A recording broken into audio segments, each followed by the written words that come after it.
Right, question 5. Graphene, new material, carbon atoms, thinnest and strongest material known.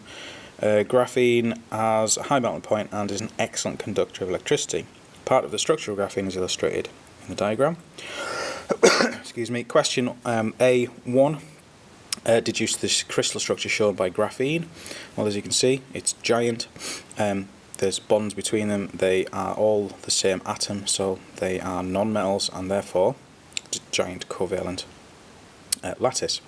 Question 2 suggests why graphene is an excellent conductor of electricity. Well, if you have a look on the structure itself, you'll see that every carbon is bonded to 3 other carbons, which means that only 3 of its 4 outermost electrons are busy being used for bonding.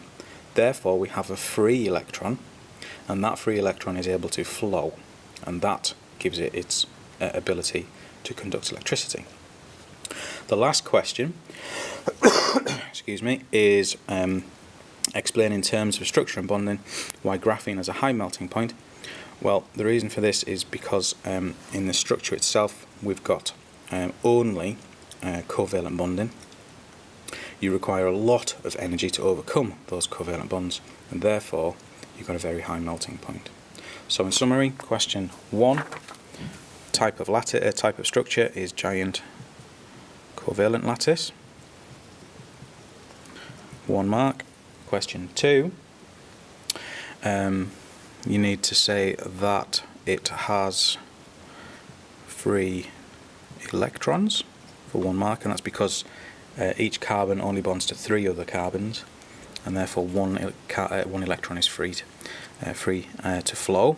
Okay, and it is allowed to flow. 1 mark. And then the last question, you've got a giant. Sorry, you haven't got giant. You've got covalent bonding, which is strong. 1 mark.